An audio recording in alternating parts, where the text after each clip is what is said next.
আপোনাক সদায় কৈ অহা হৈছে যে কঠোৰ পৰিশ্ৰম কৰা, মনোযোগ দিয়া আৰু ডাঙৰ সপোন দেখা। কিন্তু আটাইতকৈ গুৰুত্বপূৰ্ণ সত্য, যাৰ অবিহনে সকলো কঠোৰ পৰিশ্ৰম অথলে যাব, সেই সত্যৰ কথা কেতিয়াও কোৱা নহয়। কিয়? কাৰণ কিছুমান গোপন কথা ইচ্ছাকৃতভাৱে আপোনাৰ পৰা লুকুৱাই ৰখা হৈছে। যিবোৰ গোপনীয়তা, যদি আপুনি সেইবোৰ ধৰি লয়, তেন্তে আপোনাৰ সমগ্ৰ জীৱনৰ গতিপথ সলনি কৰিব পাৰে। আজি প্ৰথমবাৰৰ বাবে এই অডিঅ'বুকখনে আপোনাৰ সেই দুৱাৰবোৰলৈ লৈ যাব, য'ত প্ৰকৃত শক্তি আছে। যি শক্তি এতিয়ালৈকে শব্দই দমন কৰি ৰাখিছে। যিবোৰ পথ হয়তো আগতে কোনেও আপোনাক মুকলিকৈ প্ৰকাশ কৰা নাই। আৰু আটাইতকৈ গুৰুত্বপূৰ্ণ কথাটো আছে অধ্যায় 6 আৰু অধ্যায় 17। এইটোৱেই হৈছে সেই টাৰ্ণিং পইণ্ট, য'ত আপুনি আৱিষ্কাৰ কৰিব যে পৃথিৱীখনে এতিয়ালৈকে আপোনাৰ পৰা কি লুকুৱাই ৰাখিছে। কি গুৰুত্বপূৰ্ণ সেইটোত মনোযোগ দিয়ক। কেৱল এখন কিতাপ নহয়, ই আপোনাৰ নিদ্ৰাহীন শক্তিক জাগ্ৰত কৰাৰ এক যাত্ৰা। এতিয়া শিকিবলৈ, জাগ্ৰত হোৱাৰ আৰু সঁচাকৈয়ে আগবাঢ়ি যোৱাৰ সময়। নমস্কাৰ বন্ধুসকল, অধ্যয়নলৈ আপোনালোকক স্বাগতম জনাইছোঁ। আজি আমি ডেৰিয়াছ ফৰাক্সৰ ফ'কাছ অন হোৱাট মেটাৰ্ছ নামৰ কিতাপখনৰ বিষয়ে ক'ম। প্ৰথম অধ্যায়, সকলো জৰুৰী নহয়। আপুনি কেতিয়াবা ভাবিছেনে যে ব্যস্ততাপূৰ্ণ দিন এটাৰ পিছতো আমি কিয় এনেকুৱা অনুভৱ কৰোঁ যে আমি কোনো গুৰুত্বপূৰ্ণ সাফল্য লাভ কৰা নাই? ৰাতিপুৱাৰ পৰা ৰাতিলৈকে আমি নিজকে অবিশ্বাস্যভাৱে ব্যস্ত অনুভৱ কৰোঁ। ইমেইলৰ উত্তৰ দিওঁ, হোৱাটছআপ মেছেজ চেক কৰি, ৰেণ্ডম কলত উপস্থিত থাকি, মোবাইল নটিফিকেশ্যনৰ সৈতে জড়িত হওঁ। তথাপিও দিনৰ শেষত আমাৰ হৃদয়ত এটা শূন্যতা ৰৈ থাকে। এনে লাগে যেন আমি সঁচাকৈয়ে সেইটো কৰা নাই, যিটোৱে আমাক সঁচাকৈয়ে আগুৱাই নিব পাৰিলেহেঁতেন। আচলতে এইটোৱেই আটাইতকৈ ডাঙৰ ভুল। আমি গুৰুত্বপূৰ্ণ আৰু প্ৰয়োজনীয় কথাৰ মাজত পাৰ্থক্য কৰিবলৈ পাহৰি যাওঁ। প্ৰয়োজনীয় যেন লগা সকলোবোৰেই গুৰুত্বপূৰ্ণ হ'বই লাগিব বুলি ক'ব নোৱাৰি। উদাহৰণস্বৰূপে, ধৰি লওক আপুনি আপোনাৰ এটা ডাঙৰ পৰীক্ষা দিব লগা আছে, বা আপোনাৰ সপোন পূৰণ কৰিবলগীয়া আছে, এটা প্ৰজেক্ট আৰম্ভ কৰিব লাগে। কিন্তু হঠাতে বন্ধু এজনে ফোন কৰি কয়, "হাই, মোৰ লগত অলপ কথা পাতাচোন।" কথা বতৰাত আপুনি আবদ্ধ হৈ পৰে। কল শেষ হোৱাৰ পিছত আপুনি উপলব্ধি কৰে যে আপোনাৰ একাগ্ৰতা হেৰাই গৈছে। এইটোৱে আচলতে ফান, প্ৰয়োজনীয়তাৰ ফান। আৰু মজাৰ কথাটো হ'ল, আমি নিজেই এই ফানখন পাতিছোঁ। অলপ সময় ভাবি চাওকচোন, যদি আমি প্ৰতিটো কথাৰ প্ৰতিক্ৰিয়া প্ৰকাশ কৰি যাওঁ, তেন্তে আমাৰ সপোন আৰু আমাৰ প্ৰকৃত লক্ষ্য কেতিয়া পূৰণ হ'ব? এই কাৰণে ডেৰিয়াছ ফৰাক্সে কয় যে সফলতাৰ ৰহস্য সকলো কথাতে কাম কৰা নহয়, বৰঞ্চ সঠিক কামত মনোনিৱেশ কৰা। আমাক সৰুৰে পৰা শিকাই আহিছে যে ব্যস্ত থাকিলে আপোনাৰ জীৱনটো কামত আহিব। কিন্তু ব্যস্ত থকা বা উৎপাদনশীল হোৱা দুটা বেলেগ কথা বুলি কোনেও কোৱা নাই। যেতিয়া আপুনি প্ৰতিটো সৰু সৰু অমনোযোগিতাত আবদ্ধ হৈ পৰে, তেতিয়া আপুনি অনুভৱ নকৰাকৈয়ে আপোনাৰ প্ৰকৃত সপোনৰ পৰা অধিক আঁতৰি যায়। মাৰাথন দৌৰি থাকোঁতেও যদি কেইখোজমানৰ মূৰে মূৰে চেলফি লয়, তেতিয়াহ'লে গন্তব্যস্থান কেনেকৈ পাব? গতিকে প্ৰথম নিয়মটো বুজি লৈ আহক। সকলো প্ৰয়োজনীয় নহয়, কেৱল সেই কামটো কৰাটো গুৰুত্বপূৰ্ণ যিয়ে আপোনাক সঁচাকৈয়ে আপোনাৰ লক্ষ্যৰ ওচৰলৈ লৈ যাব। এতিয়া প্ৰশ্ন উত্থাপন হয়, কোনটো কাম প্ৰকৃততে গুৰুত্বপূৰ্ণ কেনেকৈ চিনাক্ত কৰিব পাৰি? বহুত সহজ উপায় আছে। আপোনাৰ হৃদয়ক সুধিব, এই কামে মোৰ লক্ষ্য পূৰণ কৰিবনে? যদি উত্তৰটো হয়, তেন্তে ইয়াত মনোযোগ দিয়ক। যদি উত্তৰটো নহয়, তেন্তে ইয়াক যিমানেই প্ৰয়োজনীয় যেন লাগিলেও ভদ্ৰভাৱে আহ্বান কৰিবলৈ শিকক। উদাহৰণস্বৰূপে, যদি আপুনি আপোনাৰ সপোন এটা ডাঙৰ ব্যৱসায় গঢ়ি তোলা, তেন্তে গোটেই দিনটো ৰেণ্ডম ভিডিঅ' চোৱাৰ পৰিৱৰ্তে ব্যৱসায়িক কৌশল তৈয়াৰ কৰাটো ভাল। নতুন ধাৰণা অন্বেষণ কৰক বা নিজৰ দক্ষতা বৃদ্ধি কৰক, কাৰণ সেইটোৱেই আচল কাম। বাকী সকলোবোৰ মাথো অমনোযোগিতা। ইয়াত এটা সৰু কাহিনী মনলৈ আহে। এবাৰ এজন বৃদ্ধ খেতিয়কে নিজৰ ল'ৰাজনক বুজাই দিলে, যদি তুমি ৰাস্তাৰে গৈ থকা প্ৰতিটো কুকুৰৰ ওপৰত শিলগুটি নিক্ষেপ কৰিবলৈ আৰম্ভ কৰা, তেন্তে তুমি কেতিয়াও গন্তব্যস্থানত উপনীত নহবা। আপোনাৰ কামটো হ'ল প্ৰতিটো অমনোযোগিতাত নহয়, পোনপ্ৰথমে মনোনিৱেশ কৰা, অৰ্থাৎ মনোযোগ দিয়া। এয়া আমাৰ দৰ্শন হ'ব লাগে। প্ৰতিটো কোলাহল, প্ৰতিটো জাননী, প্ৰতিটো জৰুৰীকালীন অৱস্থাত মনোযোগ দিয়াতকৈ নিজৰ সপোনৰ দিশে অবিৰতভাৱে আগবাঢ়ি যোৱাটোৱে ভাল। এতিয়া কল্পনা কৰকচোন, যদি আপুনি প্ৰতিদিনে এটা কাম কৰে যিয়ে আপোনাৰ জীৱনটোক সঁচাকৈয়ে সলনি কৰিব পাৰে, 365 দিনত আপোনাৰ জীৱন ক'ত উপনীত হ'ব পাৰিলেহেঁতেন? প্ৰতিদিনে মাত্ৰ এটা সৰু অৰ্থপূৰ্ণ পদক্ষেপ লওক। প্ৰথমতে বৰ লেহেমীয়া যেন লাগিব পাৰে, কিন্তু কেইমাহমানৰ পাছত যেতিয়া আপুনি পিছলৈ ঘূৰি চাব, তেতিয়া আপুনি নিজকে গৌৰৱ কৰিব। আৰু সেইটোৱে আচল গোপন কথা। ব্যস্ত যেন দেখাটো সহজ, কিন্তু সঁচাকৈয়ে মনোনিৱেশ অৰ্থাৎ মনোযোগ কৰি থকাটোৱে হৈছে জীৱন সলনি কৰাৰ কৌশল। পৰৱৰ্তী অধ্যায়ত আমি এনে এটা মানসিকতাৰ বিষয়ে ক'ম যিয়ে আপোনাক দৈনন্দিন অমনোযোগিতাৰ পৰা ৰক্ষা কৰিব আৰু আপোনাক আপোনাৰ আটাইতকৈ ডাঙৰ সপোনৰ ওচৰলৈ লৈ যাব। তৃতীয় অধ্যায়, ভিৰৰ মাজৰ পৰা ওলাই যাওক, নিজৰ পথ অনুসৰণ কৰক। প্ৰতিদিনে ৰাতিপুৱা ফোনটো তুলি লওঁতে আনৰ জীৱনৰ বিষয়েহে প্ৰথম খবৰ পায় নেকি বুলি নিজকে প্ৰশ্ন কৰক। কোনোবাই ইনষ্টাগ্ৰামত ভ্ৰমণ কৰিছে, হোৱাটছএপত কাৰোবাৰ নতুন গাড়ীৰ ফটো, কোনোবাই ফেচবুকত নতুন চাকৰিৰ আপডেট এটা পোষ্ট কৰিছে, আৰু লাহে লাহে আমাৰ হৃদয়ত সামান্য অস্বস্তি এটা সোমাবলৈ আৰম্ভ কৰে। সকলোৱে আগবাঢ়িছে, মই কিয় পিছ পৰি ৰৈছো বুলি। সেইটোৱে আটাইতকৈ ডাঙৰ ভুল, নিজকে ভিৰৰ লগত তুলনা কৰা।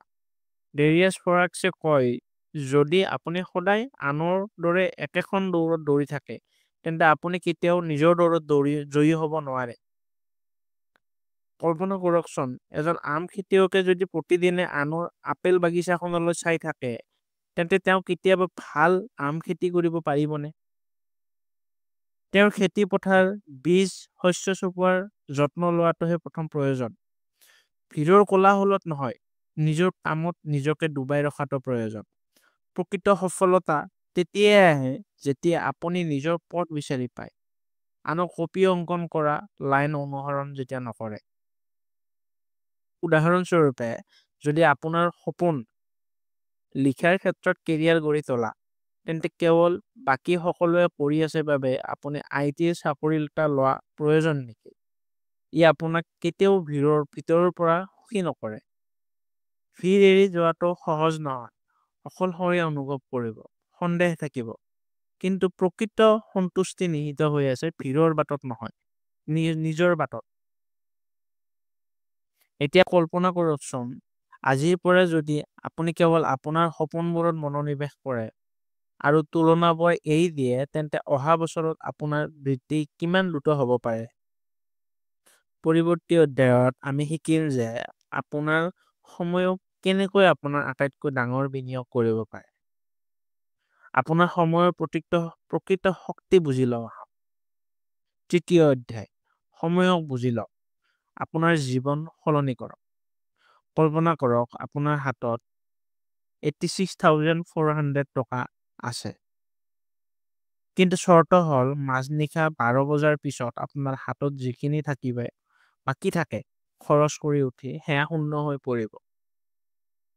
তেতিয়াও আপুনি টকাখিনি অসাৱধানতাৰে খৰচ কৰিবনে? নাই, নকৰে।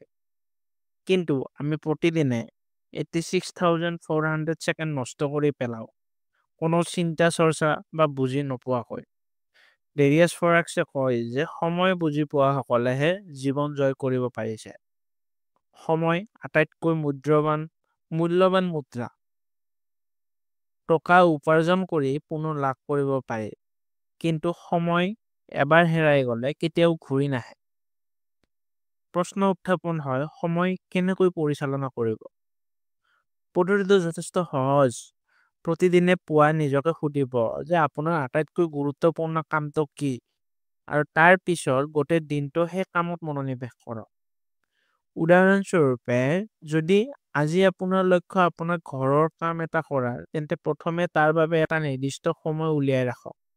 মোবাইল স্ক্ৰলিং পিছতো কৰিব পাৰে। কিন্তু সপোন নিৰ্মাণৰ সময় কেতিয়াও ঘূৰি নাহে। টাইম ব্লক কৰাটোৱে আটাইতকৈ শক্তিশালী কৌশল। আপুনি প্ৰতিটো কাৰ্যকলাপৰ বাবে সময় পূৰ্ব নিৰ্ধাৰিত কৰিব লাগে। বিভ্ৰান্তি দূৰ কৰে আৰু মনোযোগ বজাই ৰাখে।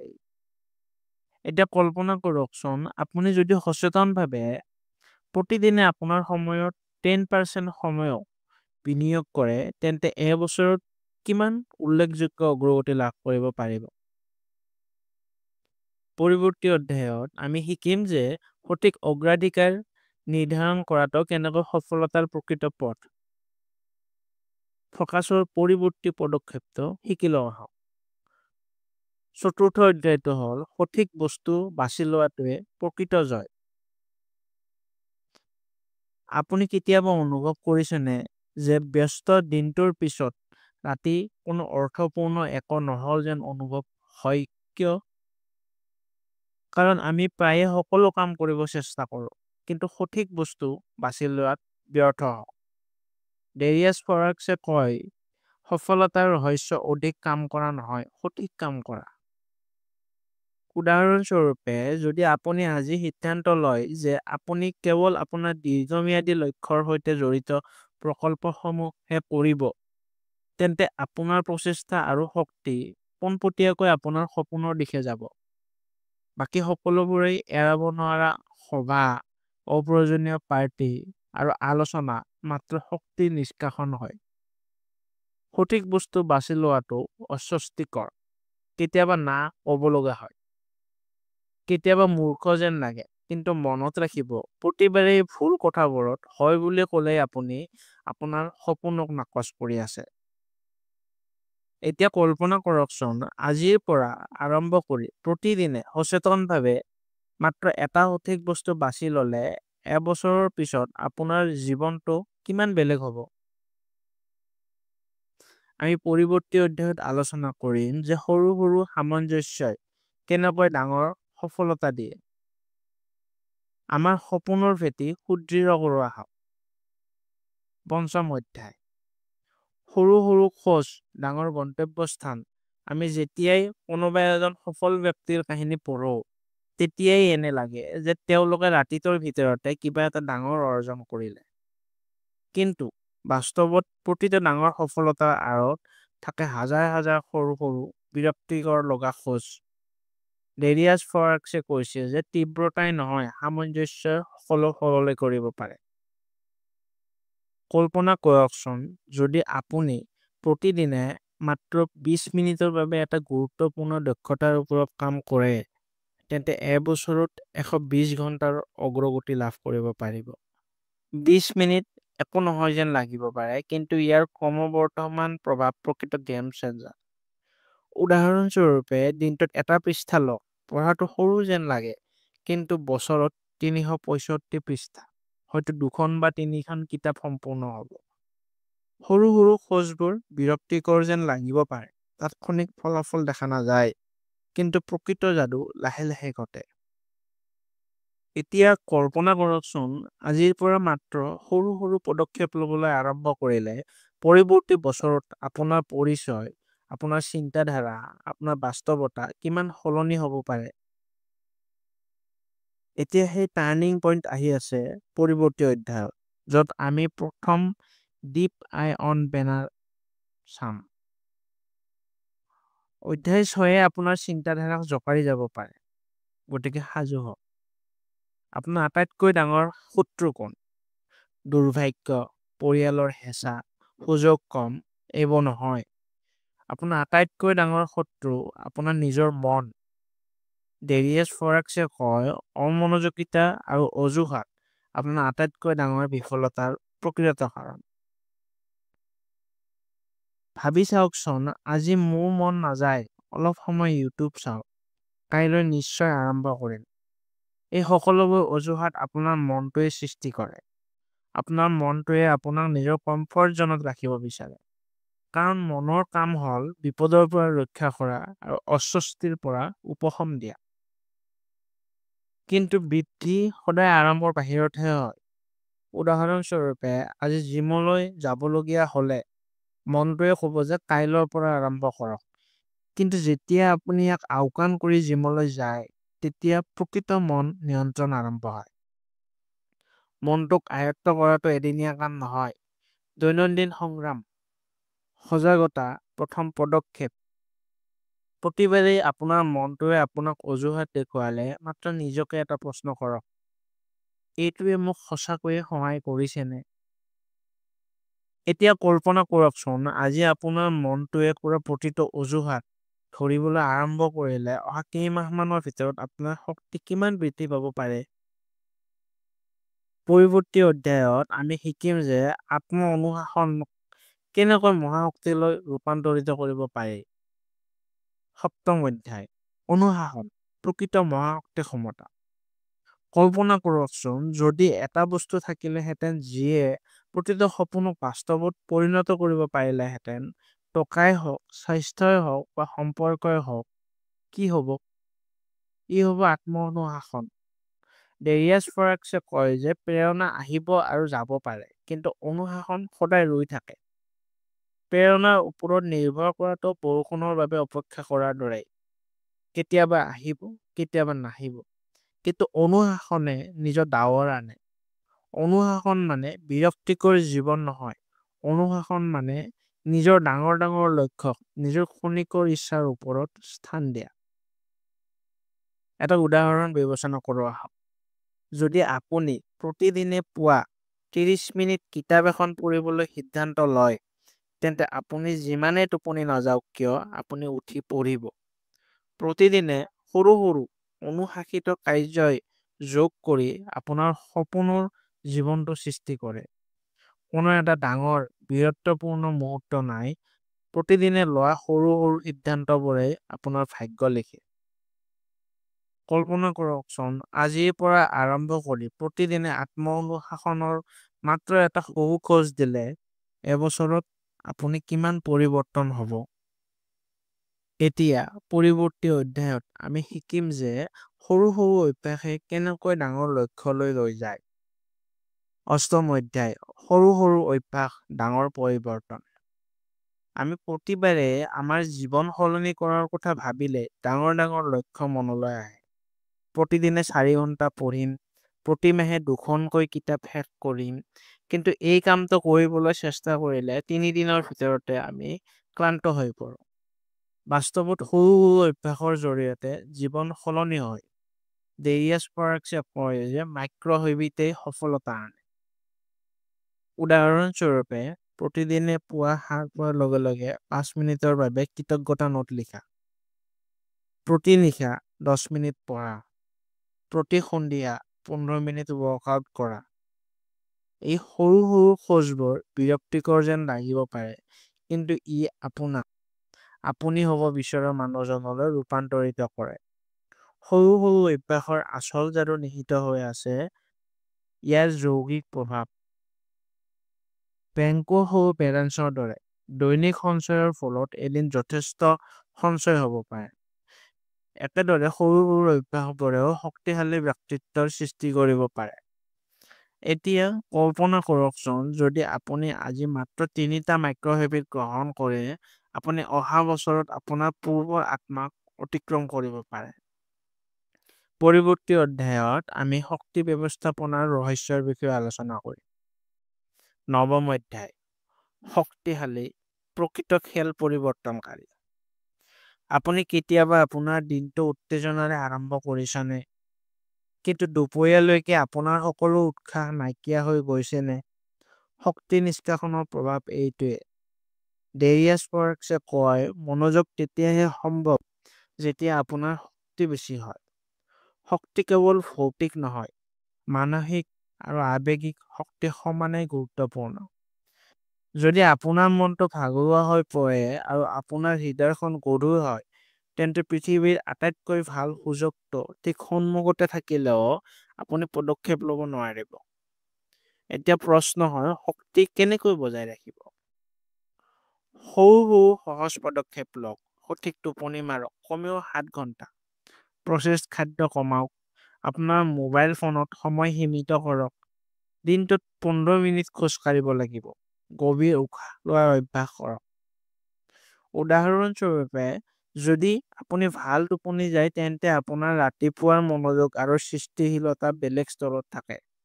প্ৰতি 2 ঘণ্টাৰ মূৰে মূৰে 5 মিনিটৰ বিৰতি লোৱাটোৱে আপোনাৰ মানসিক সতেজতা বজাই ৰাখে। শক্তি লিক ৰোধ কৰাৰ অৰ্থ হ'ল আপোনাৰ লক্ষ্যৰ বাবে অৰহৰ উচ্চ ইন্ধন বজাই ৰখা। এতিয়া কল্পনা কৰকচোন, আপোনাৰ শক্তি সুস্থিৰ হৈ থাকিলে আপোনাৰ জীৱনৰ গতি আৰু প্ৰভাৱ কিমান বৃদ্ধি পাব পাৰে। অধ্যায় 10 মানসিকতাই সকলো। কেতিয়াবা আমি ভাবো, মোৰ যদি অধিক টকা থাকিলেহেঁতেন, যদিহে মই সহায়কাৰী মানুহ থাকিলেহেঁতেন। ডেৰিয়াছ ফৰেক্সে কয়, আপোনাৰ মানসিকতাই আপোনাৰ ভৱিষ্যত নিৰ্ণয় কৰে।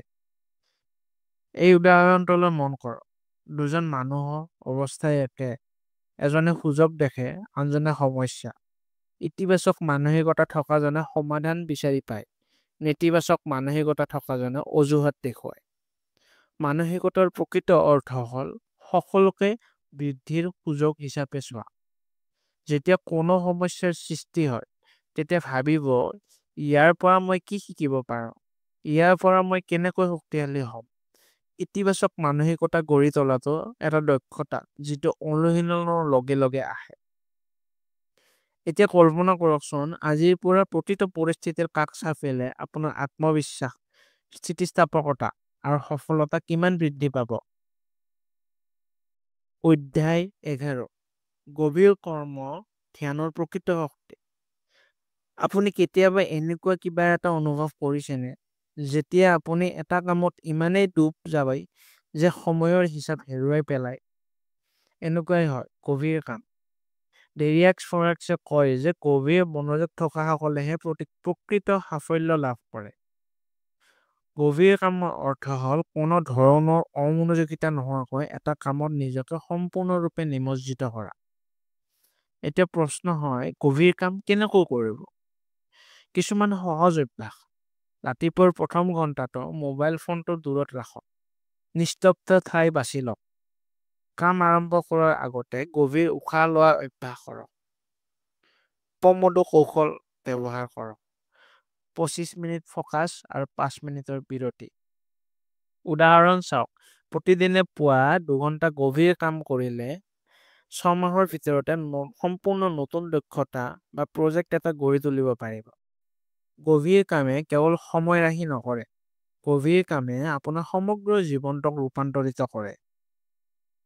এতিয়া কল্পনা কৰকচোন, আজিৰ পৰা প্ৰতিদিনে যদি মাত্ৰ এটা গভীৰ কাম কৰে, তেন্তে এবছৰৰ ভিতৰত আপোনাৰ কাহিনী ক'ত উপনীত হ'ব পাৰে। অধ্যায় 12 নহ'ব কওক, আপোনাৰ স্বাধীনতা ৰক্ষা কৰক। কেতিয়াবা নহ'ব কোৱাটোৱে আটাইতকৈ গুৰুত্বপূৰ্ণ কথা, কিন্তু ই আটাইতকৈ কঠিন অনুভৱ হয়। ডেৰিয়াছ ফৰেক্সে কয় যে যেতিয়া আপুনি সকলো কথাতে হয় বুলি কয়, তেতিয়া আপুনি আপোনাৰ প্ৰকৃত লক্ষ্যক না কৈ আছে। কল্পনা কৰকচোন, যদি সকলোৱে আপোনাৰ শক্তি, আপোনাৰ সময়, আপোনাৰ আৱেগক নিয়ন্ত্ৰণ কৰিবলৈ আৰম্ভ কৰে, তেন্তে আপুনি আপোনাৰ সপোনৰ বাবে কি ৰাহি কৰিব? উদাহৰণস্বৰূপে, যদি আপুনি সদায় বন্ধুৰ আকস্মিক পৰিকল্পনাত আবদ্ধ হৈ পৰে বা কোনো এৰাব নোৱাৰা উপকাৰৰ বাবে কাম এৰি যায়, তেন্তে আপোনাৰ নিজৰ সপোনবোৰ কিমান পিছুৱাই যাব। নহ'ব কোৱাটো ইগো নহয়, নহ'ব কোৱাটো আত্মসন্মান। সন্মানেৰে নাকচ কৰিবলৈ শিকক। আপোনাৰ অগ্ৰাধিকাৰসমূহ সুৰক্ষিত কৰক। যেতিয়া আপুনি আপোনাৰ সীমা নিৰ্ধাৰণ কৰিব, তেতিয়া মানুহে আপোনাক গুৰুত্ব সহকাৰে ল'বলৈ আৰম্ভ কৰিব। এতিয়া কল্পনা কৰকচোন, আপোনাৰ জীৱনটো এবছৰৰ ভিতৰত কিমান কেন্দ্ৰীভূত, মুক্ত আৰু শক্তিশালী হ'ব পাৰে, যদিহে আজিৰ পৰা আৰম্ভ কৰি আপুনি কেৱল গুৰুত্বপূৰ্ণ কথাবোৰত হয় আৰু বাকী সকলো কথা নহয় বুলি কয়। অধ্যায় 13 সকলো কৰা বন্ধ কৰক। কেতিয়াবা ভাবিছেনে, যেতিয়া আমি সকলোতে হুলস্থুল কৰি থাকোঁ, প্ৰতিটো সুযোগ দখল কৰিবলৈ চেষ্টা কৰোঁ, তেতিয়া শেষত আমি কি ধৰি লওঁ? হয়তো একোৱেই নহয়। ডেৰিয়াছ ফৰেক্সে কয়, সফলতা আপুনি কিমান কাম কৰে তাৰ পৰা নহয়, কি নাকচ কৰে তাৰ পৰাহে আহে। আজিৰ পৃথিৱীত সকলোতে অমনোযোগিতা। প্ৰতিদিনে নতুন নতুন পাঠ্যক্ৰম, নতুন দক্ষতা, নতুন ট্ৰেণ্ড আনে। আৰু আমি ভাবোঁ মই এইটো শিকিম, মই সেইটো কৰিম, মই সকলো কৰিম। কিন্তু সত্যটো হ'ল যিসকলে সকলো কৰিব বিচাৰে তেওঁলোকে শেষত একোৱে আয়ত্ব নকৰে। উদাহৰণস্বৰূপে যদি কোনো শিশুৱে একেলগে ক্ৰিকেট, গিটাৰ, কোডিং আৰু পেইণ্টিং শিকিবলৈ আৰম্ভ কৰে, তেন্তে ইয়াৰে কোনো এটাতে তেওঁলোক চেম্পিয়ন হ'বনে? নহ'ব। চেম্পিয়ন হ'ল সেইজন যিয়ে এটা পথ বাছি লয় তাৰ মাজত গভীৰভাৱে ডুব যায়। এতিয়া ভাবি চাওকচোন, যদি আপুনি আজি সিদ্ধান্ত লয় যে আপোনাৰ সকলো শক্তি মাত্ৰ এটা বা দুটা লক্ষ্যত কেন্দ্ৰীভূত কৰিব, তেন্তে অহা কেইমাহমানৰ ভিতৰত আপোনাক ক'ত উপনীত হ'ব পাৰিব? অধ্যায় 14। সৰু সৰু সিদ্ধান্তই ডাঙৰ পাৰ্থক্য আনে। আপুনি কেতিয়াবা বিবেচনা কৰিছেনে যে আপোনাৰ জীৱনটো যিমানেই ডাঙৰ যেন নালাগিব, আচলতে হাজাৰ হাজাৰ সৰু সিদ্ধান্তৰ ফল। ৰাতিপুৱা উঠি ফোন বা কিতাপ এখন তুলি লোৱা, খেললৈ যোৱা বা শুই থকা, ইমেইল পঠোৱা বা বিলম্ব কৰা। প্ৰতিটো সৰু সৰু সিদ্ধান্তই ক্ৰমান্বয়ে আপোনাৰ জীৱনৰ মানচিত্ৰ গঢ় দিয়ে। ডেৰিয়াছ ফৰেক্সে কয়, জীৱনটো সৰু সৰু পচন্দৰ শৃংখলা, বুদ্ধিমান ৰূপে বাছি লওক। উদাহৰণস্বৰূপে, যদি আপুনি প্ৰতিদিনে মাত্ৰ 5 মিনিট ধ্যান কৰিবলৈ বাছি লয়, তেন্তে কেইমাহমানৰ ভিতৰতে আপোনাৰ মানসিক চাপৰ মাত্ৰা নাটকীয়ভাৱে হ্ৰাস পাব পাৰে। প্ৰতিদিনে 10 টকা সঞ্চয় কৰিলে এবছৰৰ ভিতৰত জৰুৰীকালীন পুঁজি আপোনাৰ হাতত থাকিব পাৰে। সৰু সৰু সিদ্ধান্তবোৰ বিৰক্তিকৰ যেন লাগে, সেইবোৰৰ প্ৰভাৱ তৎক্ষণাত দেখা নাযায়। কিন্তু যেতিয়া আপুনি সময়ৰ লগে লগে সেইবোৰ যোগ কৰে, তেতিয়া ইহঁতৰ ক্ৰমবৰ্ধমান প্ৰভাৱে আচৰিত কাম কৰিব পাৰে। এতিয়া কল্পনা কৰকচোন, আজি আপুনি সচেতনভাৱে প্ৰতিটো সৰু সৰু সিদ্ধান্ত ল'লে, এবছৰৰ পাছত আপোনাৰ জীৱনটো কিমান সংগঠিত, শান্তিপূৰ্ণ আৰু সফল হ'ব পাৰে। অধ্যায় 15। সামঞ্জস্যতা, প্ৰকৃত যাদু। সফলতাৰ এটা ৰহস্য আছে আৰু যিটো সকলোৱে জানে, কিন্তু আচলতে অনুসৰণ কৰে অতি কমেইহে। সামঞ্জস্যতা। ডেৰিয়াছ ফৰেক্সে কয়, কঠোৰ পৰিশ্ৰমে প্ৰতিভাক পৰাস্ত কৰে আৰু যেতিয়া প্ৰতিভাই কঠোৰ পৰিশ্ৰম নকৰে, সামঞ্জস্যতা বিৰক্তিকৰ। প্ৰতিদিনে এটা ৰুটিন কৰা, বাৰে বাৰে এটা কাম কৰা, গ্লেমাৰাছ যেন নালাগে, কিন্তু আচল জয় তাতেই নিহিত হৈ আছে। উদাহৰণস্বৰূপে, প্ৰতিদিনে এটা পৃষ্ঠা লিখা এজন সাহিত্যিকে বছৰত এখন কিতাপ লিখে। কিতাপখনৰ শেষলৈকে আপোনাৰ হাতত 365 পৃষ্ঠা আছে, এই গোটেই কিতাপ এখন। সামঞ্জস্যতাই আপোনাৰ অভ্যাসক চিমেণ্টেৰে গঢ়ি তোলে। সামঞ্জস্যতাই আপোনাৰ মন আৰু শৰীৰক তাৰেৰে সংযোগ কৰে। সামঞ্জস্যই আপোনাক এজন সাধাৰণ ব্যক্তিৰ পৰা চেম্পিয়নলৈ ৰূপান্তৰিত কৰে। এতিয়া কল্পনা কৰকচোন, যদি আপুনি আজি মাত্ৰ এটা ইতিবাচক অভ্যাস ধাৰাবাহিকভাৱে অনুসৰণ কৰিবলৈ আৰম্ভ কৰে, তেন্তে এবছৰৰ ভিতৰত আপুনি কেনেকৈ চেম্পিয়নলৈ ৰূপান্তৰিত হ'ব পাৰে। অধ্যায় 16। আগবাঢ়ি যোৱাত ব্যৰ্থ হোৱা। কেতিয়াবা আমি বিফল হ'লে সকলো শেষ হোৱা যেন লাগে, কিন্তু সত্যটো হ'ল বিফলতাই আমাক কেতিয়াও গন্তব্যস্থানত উপনীত হোৱাত বাধা নিদিয়ে, কেৱল আমাৰ চিন্তাধাৰাইহে কৰে। ডেৰিয়াছ ফৰেক্সে কৈছে, বিফল হোৱাটোৱে হৈছে শিক্ষণ, বিফলতা অবিহনে বৃদ্ধি নহয়। বিফলতাৰ ভয় নকৰিবা, আঁকোৱালি লোৱা আৰু বুজি লোৱা। উদাহৰণস্বৰূপে, ব্যৱসায়ী এজনৰ প্ৰথম ব্যৱসায় বিফল হ'লে তেওঁলোকে দুটা কাম কৰিব পাৰে, কান্দিব বা শিকিব। যিসকলে শিকে তেওঁলোকে অহাবাৰ জয়ী হ'ব। বিফলতা সাময়িক, হাৰ মানিলেহে ই স্থায়ী হৈ পৰে। এতিয়া কল্পনা কৰকচোন, প্ৰতিটো বিফলতাৰ লগে লগে 1% উন্নতি কৰি থাকিলে এবছৰত কিমান জ্ঞান আৰু শক্তি জমা হ'ব পাৰে। প্ৰকৃত স্বাধীনতা কি? অধ্যায় 17। প্ৰকৃত স্বাধীনতা কি? এতিয়ালৈকে আপুনি হয়তো ভাবিছে যে স্বাধীনতাৰ অৰ্থ হ'ল ধন উপাৰ্জন কৰা, ভ্ৰমণ কৰা আৰু নিজৰ ইচ্ছামতে জীয়াই থকা। কিন্তু প্ৰকৃত স্বাধীনতা বেলেগ। ডেৰিয়াছ ফৰেক্সে কৈছে প্ৰকৃত স্বাধীনতা হ'ল নিজৰ পৰা স্বাধীনতা। স্বাধীনতা মানে আপোনাৰ এলাহৰ পৰা মুক্তি, নিজৰ অজুহাতৰ পৰা মুক্তি আৰু আপোনাৰ পুৰণি সীমিত বিশ্বাসৰ পৰা মুক্তি। কল্পনা কৰকচোন, যদি আপুনি কিবা এটা কৰিব লাগে কিন্তু আপোনাৰ মনটোৱে কয় যে কাইলৈ সেই কামটো হ'ব, তেন্তে আপুনি মুক্ত নেকি? নহয়, আপুনি আপোনাৰ মনৰ দাস। উদাহৰণস্বৰূপে, যদি কোনোবাই আৰ্থিকভাৱে অতি সফল হয় কিন্তু প্ৰতিটো সৰু সৰু কথাত খং কৰে, তেন্তে তেওঁ সঁচাকৈয়ে মুক্ত নেকি? নহয়, তেওঁ আৱেগিক দাসত্বত আবদ্ধ হৈ আছে। প্ৰকৃত স্বাধীনতাৰ অৰ্থ হ'ল আপুনি নিজৰ মন, আৱেগ আৰু পচন্দক নিয়ন্ত্ৰণ কৰে। এতিয়া কল্পনা কৰকচোন, আজিয়েই মনটোক আয়ত্ত কৰিবলৈ আৰম্ভ কৰিলে অহা কেইবছৰমানৰ ভিতৰত আপুনি কিমান স্তৰৰ আভ্যন্তৰীণ স্বাধীনতা লাভ কৰিব পাৰিব। পৰৱৰ্তী অধ্যায়ত আমি বৃত্তিৰ মানসিকতাৰ প্ৰকৃত শক্তিৰ বিষয়ে আলোচনা কৰিম। অধ্যায় 18। বৃত্তিৰ মানসিকতাৰে আপোনাৰ জীৱন সলনি কৰক। যেতিয়া আপুনি ভাবে যে মই একেই থাকিম, তেতিয়া আপুনি আপোনাৰ সকলো সম্ভাৱনা বন্ধ কৰি দিয়ে। কিন্তু যেতিয়া আপুনি কয় মই শিকিব পাৰোঁ, মই সলনি কৰিব পাৰোঁ, মই বৃদ্ধি কৰিব পাৰোঁ, তেতিয়া আপোনাৰ বাবে দুৱাৰ খোল খাবলৈ আৰম্ভ কৰে। ডেৰিয়াছ ফৰেক্সে কয়, যিসকলে বৃদ্ধি পায় তেওঁলোকে জয়ী হয়। বৃদ্ধিৰ মানসিকতাৰ অৰ্থ হ'ল প্ৰতিটো বিফলতাক সজৰ শিল হিচাপে, প্ৰতিটো অসুবিধাক সুযোগ হিচাপে চোৱা। উদাহৰণস্বৰূপে, যদি কোনো ছাত্ৰই গণিতত দুৰ্বল হয়, মই জন্মতে দুৰ্বল বুলি ভাবে, তেন্তে তেওঁ কেতিয়াও আগবাঢ়িব নোৱাৰে। কিন্তু যদি তেওঁ বিশ্বাস কৰে যে তেওঁ অনুশীলনৰ জৰিয়তে উন্নতি কৰিব পাৰিব, তেন্তে তেওঁ ক্ৰমান্বয়ে এজন বিশেষজ্ঞ হ'ব পাৰে। বৃত্তিৰ মানসিকতা আপোনাৰ চিন্তাধাৰাত এক বিপ্লৱ। এতিয়া কল্পনা কৰকচোন, যদি আপুনি প্ৰতিটো প্ৰত্যাহ্বানক শিক্ষণৰ সুযোগ হিচাপে ল'বলৈ আৰম্ভ কৰে, তেন্তে আপুনি কেনেকৈ অনুপ্ৰাণিত হৈ পৰিব। অধ্যায় 19। সঠিক মানুহৰ সৈতে সংযোগ স্থাপন কৰক। অকলে কোনেও সফল নহয়। আপুনি লগত সময় কটোৱা মানুহবোৰে আপোনাৰ চিন্তাধাৰা, শক্তি আৰু ফলাফল গঢ় দিয়ে। ডেৰিয়াছ ফৰেক্সে কয়, আপুনি আটাইতকৈ বেছি সময় কটোৱা 5জন মানুহৰ গড় হিচাপত আপুনি চলে। এতিয়া কল্পনা কৰকচোন, যদি আপোনাক নেতিবাচক, অভিযোগকাৰী, এলেহুৱা মানুহে আগুৰি থাকে, তেন্তে আপোনাৰ শক্তি কেনেকুৱা হ'ব?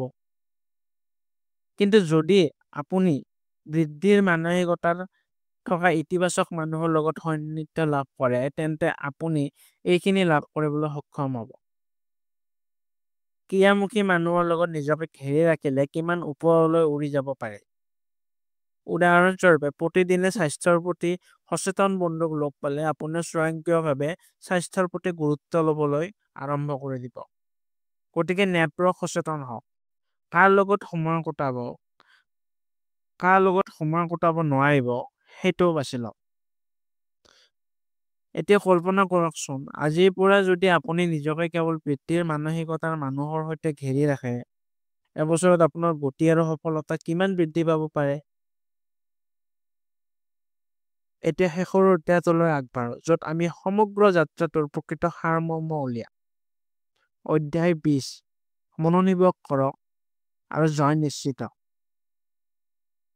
শেষত সকলো কথা এটা কথাতে উতলি যায়, ফ'কাছ। ডেৰিয়াছ ফৰেক্সে কয়, ফ'কাছ কেৱল মনোযোগৰ ওপৰত নিৰ্ভৰশীল নহয়।